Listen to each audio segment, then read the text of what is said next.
Hello my dear friends, you're in the Military with Summary channel, and this video we're going to discuss the most important events that took place during the previous 12 hours. We have lots of very interesting updates, so let's start.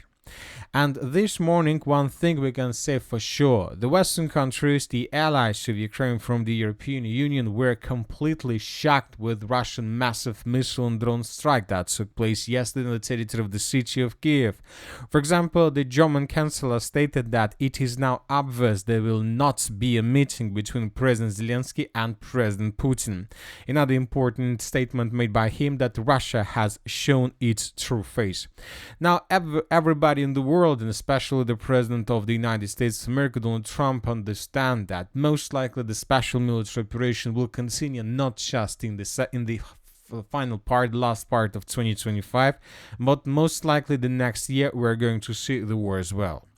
Now let's move to Ukraine and let's discuss a few more updates that were published about the situation with missile strike. Today we got this video where we can see how another military facility was destroyed by the Russians.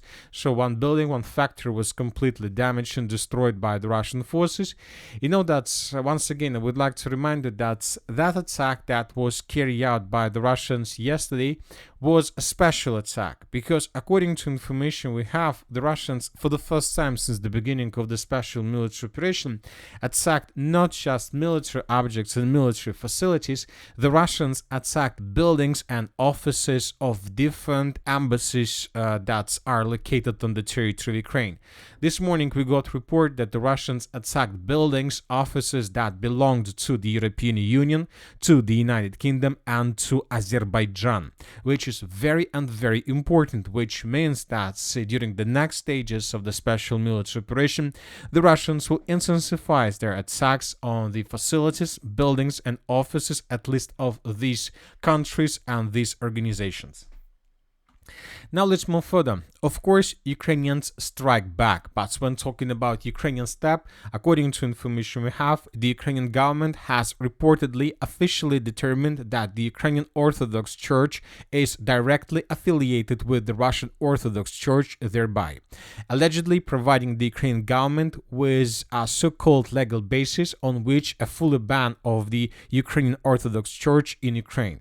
So as we can see, the Ukrainians decided to attack church. The Russians attacked military facilities, Ukraine attacked church that's affiliated with the Russian Federation. And I would like to remind you that one of the most important demands of Putin was to give the Ukrainian Orthodox Church to work freely on the territory of Ukraine without any problems and any barriers from Ukrainian government. So now we see that's most likely this will never happen, at least until the end of the special military operation. Furthermore, we got a very interesting article published by Sky News. Russia's attack on Ukraine today is the second largest since the war began. Russia has broken its own record for the number of missiles and drones launched in a single night several times in recent months. A total of 598 drones and 31 missiles were launched into Ukraine overnight, second only to the July 9 raids, which involved 741 strike vehicles. So the biggest attack, and most likely the next days and the next stage of the special military operation, we're going to see lots of nights like that one. Now let's discuss a few more interesting updates, and now let's move to the Black Sea. We believe that the Black Sea is going to be a very important battlefield of the end of 2025 and most likely during the entire 2026. Today, pro-Russian resources published the video how exactly they destroyed Ukrainian ship in the area of the river of Danube. So here we can see Ukrainian ship with very poor quality. This video was published by the Minister of Defense of the Russian Federation, and then we can see an explosion. So of course, from this angle it's very difficult to understand what exactly was damaged and destroyed, but later additional pro-Russian resource published a bit more detailed video, and here we can see the first person view from the drone that attacked Ukrainian ship. As you can see, Ukrainian ship, Ukrainian soldiers that were moving, that were walking on the ship without being afraid of any danger, of any risk risk of any threats from the river, and then the Russians attacked the ship, and the ship was destroyed. The thing is that the Russians destroyed one of the biggest ships that Ukrainian Navy has. The Ukrainians basically doesn't have something bigger, but obviously if they had, the Russians would attack this as well.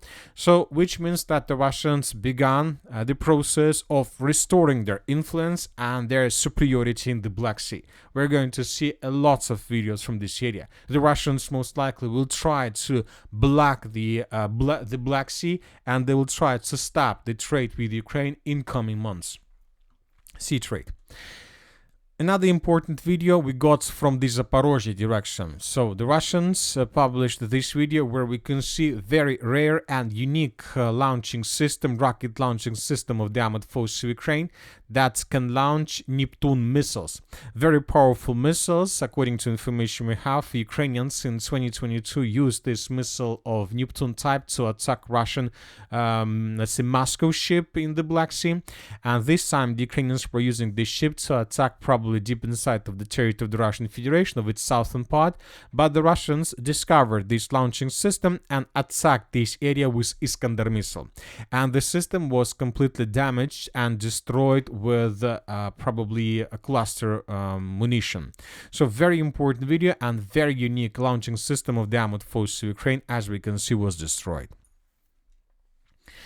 Now let's move to the ground. We have very important updates, and first let's continue our conversation about the Zaporizhzhia direction. During the previous 24 hours, additional changes on the ground were recorded, not big one, but very important. For example, this is the situation by the end of the 28th of August of 2025, and this is the situation by the beginning of the 29th. The Russians are moving from the village of Novopol through the fields in the direction of Novoivanovka, and the Russians tightened the news around the settlement of Kamyshevacha by moving in the direction of the settlement from the area of the village of Malievka. A bit further in the western direction, several FAB explosions were recorded. Most likely the Ukrainians were trying to concentrate their forces to organize counter-offensive operation, but most likely their plans were ruined. Very interesting updates are coming from the settlements of Novoselovka. Today, pro-Ukrainian resources made adjustments on their maps, but we haven't managed to add them because we started making this video, but we will discuss this during the, let's say, evening update. But the pro-Ukrainians are saying that the Russians managed to break through the settlement advance of Ukraine in the area of Novoselka and to answer the territory of the settlement. Furthermore, pro-Ukrainian resources show that some streets and some buildings of the village of Novoselka are already under complete Russian control. Furthermore, they're saying that the territory between the village of Novoselovka and Siversk are the gray zone or contested area. So we believe that in coming days, the Russians will secure this territory, will take under complete control the village of Novoselka. Then most likely the Russians may try to cross the river of Volcha, and they will try to move through this forest in the direction of Velika Mikhailovka. Because if Russians can take Velika Mikhailovka under complete control, they will be able to begin concentration of their units and forces for further offensive operation in the western direction.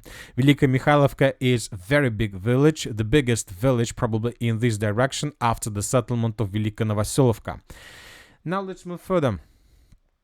And let's discuss the situation in the Pokrovsk direction. During the previous 24 hours, different mappers adjusted their maps, especially pro-Ukrainian resources, regarding the situation in the southwestern part of the Pokrovsk agglomeration. According to pro-Ukrainian sources, the Russians managed to improve their positions in the area of the settlement of Zverova. The village itself, and as well as the village of Levantovichi, are marked and colored as a gray zone, according to pro-Ukrainian resources. But I would like to remind you that the Minister of Defense of the Russian Federation reported about control over these territories a long time ago. Furthermore, pro-Ukrainian resources published another video from the most southern part of the city of Pokrovsk, where we can see how units of Ukrainian 155th Mechanized Brigade were FPV droning Russians in the southern part. This is another video that confirms Russian control at least over this part of the city.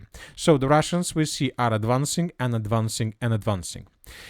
I would like to remind you that during the previous days, lots of pro-Ukrainian and neutral mappers reported that Ukrainians counter-attacked and carried out another counter-offensive operation in the area between the settlements of Novoekonomichne, Mykolaiivka and Mirolyubovka. And as a result of this counter-attack, the Ukrainians managed to get the villages of Mirne and Malinovka. So this is what was posted, has been posted probably since the beginning of the previous week. Later we got reports that the Russians counter-attacked and managed to restore control over these territories. We didn't make any adjustments on map because we didn't have anything that can confirm this progress, just talks and rumors. But today, pro-Russian resources published a very interesting video from the most southern part of Novoekonomichne. So in this video we can see how 3 Ukrainian stormtroopers were crossing the street in the southern part of the settlement. We will not continue with this video because later the Russians attacked this territory with artillery. And in this video we can see the same street, and this building was captured by Ukrainian stormtroopers, but then this building was damaged and destroyed by a Russian drone. So this video confirms that indeed the Ukrainians managed to counterattack and that Ukrainians managed to enter the settlement of Novoekonomichne from the south, but the Russians are saying that by the morning of the 29th of August, these units of the armed forces of Ukraine were completely defeated and were forced to fall back. So as for now, we are not going to change anything in Russian favor. We are waiting for additional updates, videos, and something like this. Now let's move further. As for the city of Konstantinovka, during the previous 24 hours, nothing special was recorded. The only important video is that the Russians shown how they managed to discover the temporary deployment point of the 92nd Mechanized Brigade of the Armed Forces of Ukraine that was later destroyed with FAB 3000. As for the Siversk direction, here we can see the same story as we saw yesterday, the day before yesterday, and months ago. The Russians are bombing and attacking positions of the armed forces of Ukraine all over the entire Siversk direction with artillery and with drones. There are lots of FPV drone equipment, lots of communication equipment that the Russians are trying to destroy before the beginning of a major offensive operation in this area. But when talking about the Lyman direction, during the previous 24 hours, very important changes were recorded. First of all, the Russians continued their offensive operation and secured completely the village of Serednya. This information was confirmed by neutral mappers and by pro-Russian resources once again. The Minister of Defense of the Russian Federation reported about control over Serednya a long time ago. Now I believe that everything is ready to begin a final battle for the settlement of Shandrigolova. Furthermore, pro-Russian resources reported that as a result of clashes, the settlement by the name of Glushenkovo was taken and secured by the Russians completely. Furthermore, the sources are saying that the armed forces of the Russian Federation began advancing in the direction of the settlements of Andreevka and in the direction of the village by the name of Maliivka. First of all, we're not talking about a regular army of the armed forces of the Russian Federation, we're talking about sabotage and reconnaissance group. But this is a very dangerous advancement on the ground, because if Russians somehow managed to break through this direction and to take under control these territories, this can lead to complete collapse of the entire defense of the Barova direction. And this is, it seems, the Russians are trying to do. The Russians resumed their attacks in this area after the units of the 3rd Storm Assault Brigade of the Armed Forces of Ukraine was exhausted during the previous counterattacks. Ukrainians launched their counter-offensive operation in this area several weeks ago, and mainly the Ukrainians involved 3rd Assault Brigade of the Armed Forces of Ukraine for those purposes. But during the previous 3 weeks, this brigade was completely exhausted by clashes along the line of combat contact, and when the Russians realized that Ukrainians are no longer able to continue offensive, they began their own counter-offensive or another stage of offensive operation, this time in the direction of the city by the name of Barova.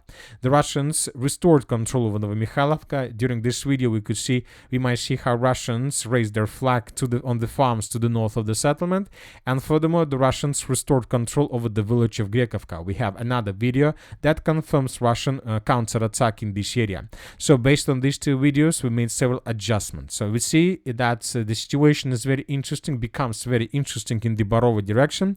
The Russians may try to intensify their activities in coming days. And that's it for the short video. Military Summary channel reminds we condemn any violence in the world. Thank you for watching, subscribe to my channel, put your likes on my Patreon, and have a good day. Bye bye.